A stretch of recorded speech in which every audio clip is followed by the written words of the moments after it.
Tonga nanolotra tsirambin'ny tanana ho an'ireo traboina etsy amin'ny fokontany Ankorondrano Andranomahery Rtoa Rajaonarimampianina Voahangy vadin'ny filoham-pirenena tetsy amin'ny tokotanin'ny kianja mitafon'Ankorondrano natopo vonjomaika eo tokoa ireo traboina ao amin'ity fokontany ity.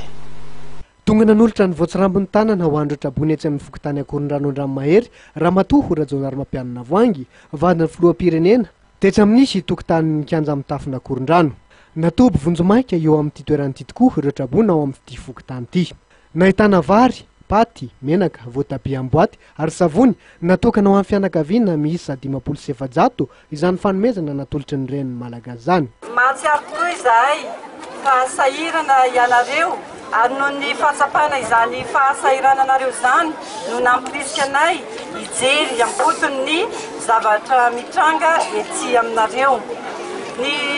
Ny tranga toy izao no alalana fa praitan-drazana isika ary mahatsapa ny malagasy tsirairay fa tokony fanampy isika amin'izany tranga izany ka dia vonona izahay ny hanampy anareo manipy teny ihany koa ny tenako manararoatra fa ny zavatra fanomezana toy izao dia avy amin'ny mareo malala-tanana sy ireo tsara sitrapo izay mahatsiaro ny fahasahiranantsika tsirairay avy dia mbola mangataka hatrany ny fanampian'izy ireo.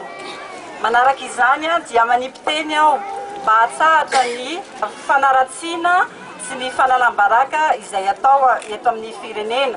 Tsy fotoanan'ny fanaratsiana sy ny fanalam-baraka tsony ny tokony atao amin'ity taona vaovao ity, mila zavatra vaovao ny malagasy. Fananolotra fanomezana toy izany ihany koa ny ekipa Rtoa Rajaonarimampianina Voahangy ny farany herinandro lasa teo ho an'ireo fianakaviana sahirana tsy amin'ny fokontany tsaramasay. Tetsy amin'ny ekara tsaramasay no nitotosaina ny fizaranareo fanomezana.